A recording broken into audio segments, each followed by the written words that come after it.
Hi and welcome back to another video here in the Asebu Pan African Village. So this video is an update on one of the two-bedroom house we are having done here. So without not talking further, let's just go ahead and take a look at what has been done so far, and then I'll walk you through a couple of materials we've used and then some of the quantities as well. So let's just go ahead and take a look. So let me just flip over my camera. So as you can see, let me just go up a little bit so you can see. Okay, so I'm walking towards the building, and over here you can see a pool of water. Yes, because it's been raining continuously for some time now here in Asebu. So this is the two-bedroom house that we are having done. So you notice that we are done with the footing. Let me just take you through.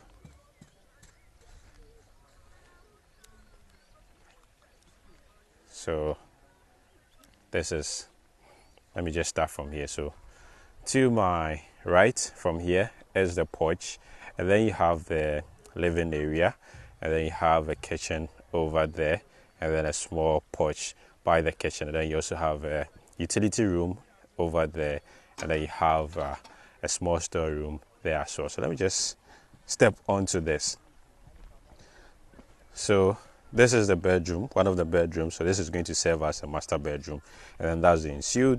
And then you have the corridor here. Then you have a shared washroom, and then you have guest bedroom here. Now, as you might have seen in some of the videos that I made earlier, you notice that this section is on a slope. So let me just go over so you can see. So this section is on a slope. So that meant that during the digging of the trenches, we had to introduce steps in it.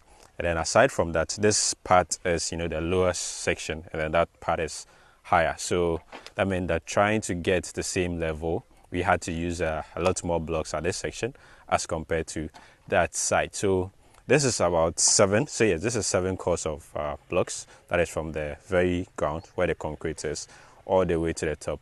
7 course, and then it goes to 6, and then 5, 4, and then the last part is 3. That is on the other side, which is on the high section. So let's just go around this.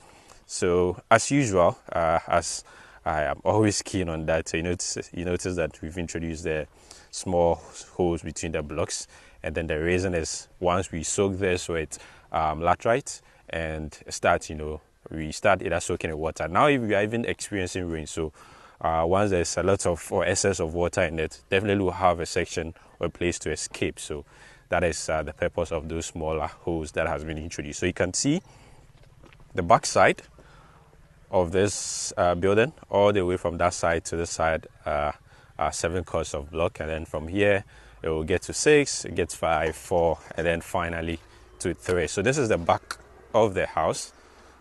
Yeah, so this is the back of the house. And this is the back porch, which can serve as a laundry section as well. Then you have the kitchen over there. So you notice that at this point also we have 4 course of block over here, and then when you go a little bit we have 3 course of block, and then I think so there at least there's 3 course of block.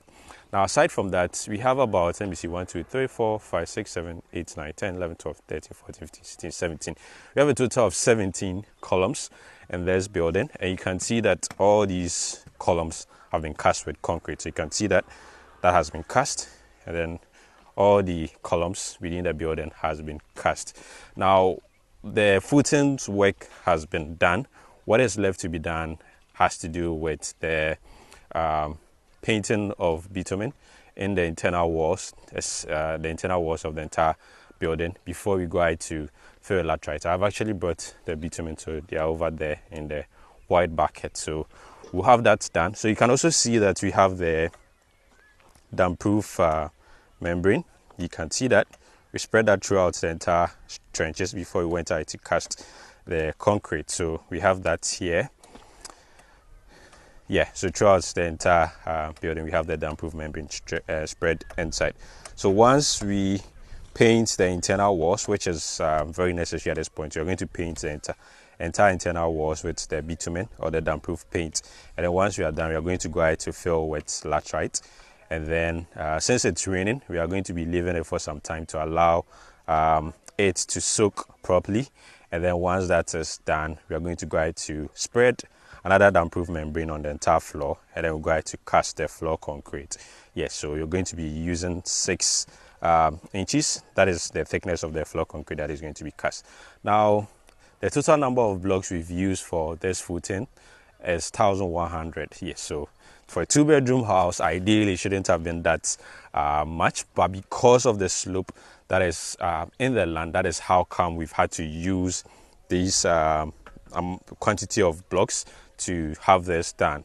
And aside that, we've also used about 45 bags of cement for both the block laying, the concrete, and then also the casting of the columns. Now this work, because we've been experiencing a lot of rains here, it has interrupted the work a little bit, but it took about I think 4 days in order to have the block works done, and then the concrete took I think about a day to have it cast.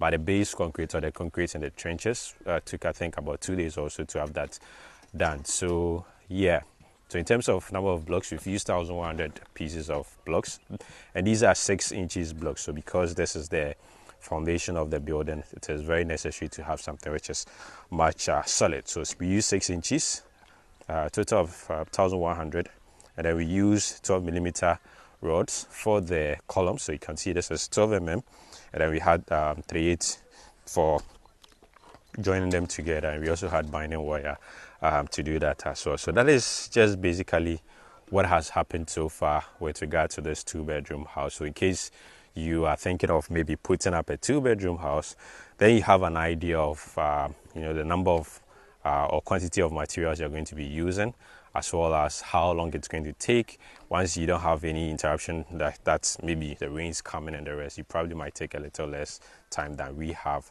over here. So that will be just about it. You get to see aerial shots of the entire building, so you see what it looks like from the top, and once it's going to be completed, you have an idea of what that is also going to look like as well. So that is going to be about it for now.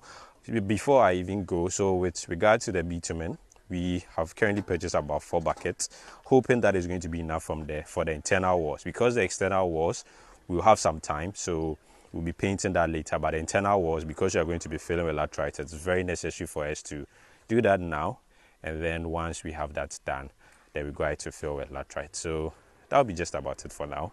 Thank you very much for watching. In case you are new to this channel, kindly go ahead and hit on the subscribe button, and then don't forget to hit on the bell so that anytime there's a new video, you get to see it. So I'll see you in the next one.